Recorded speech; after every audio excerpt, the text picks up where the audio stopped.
சபாநாயகர் தேர்தல் மற்றும் அமைச்சர்களுக்கு இலாகா ஒதுக்குவது குறித்து சட்டமன்றம் கூடும்போது தெரிவிக்கப்படும் என்று புதுச்சேரி முதல்வர் ரங்கசாமி கூறினார். புதுச்சேரி கதிர்காமத்தில் உள்ள தில்லையாடி, வள்ளியம்மை, மேட்டுப்பாளையம் ஆரம்ப சுகாதார நிலையங்களில் முதலமைச்சர் ரங்கசாமி போலியோ சொட்டு மருந்து முகாமை தொடங்கி வைத்தார். பின்னர் செய்தியாளர்களுக்கு பேட்டியளித்த அவர் 14 முதல் 16 வயதுள்ள பெண் குழந்தைகளுக்கு புற்றுநோய் தடுப்பூசி செலுத்தும் முகாமையும் துவக்கி வைத்துள்ளதாக குறிப்பிட்டார். சபாநாயகர் தேர்தல், அமைச்சர்களுக்கு இலாகா ஒதுக்குவது குறித்து சட்டமன்றம் கூடும்போது தெரிவிக்கப்படும் எனவும் முதல்வர் ரங்கசாமி தெரிவித்தார்.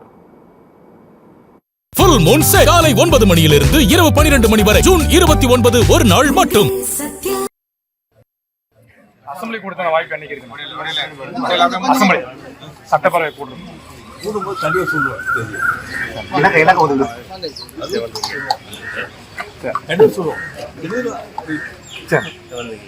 மாற்றம் சபாநாயகர் வந்து என்ன காங்கிரஸ் இருக்குமா, பாஜக இருக்குமா? சபாநாயகர்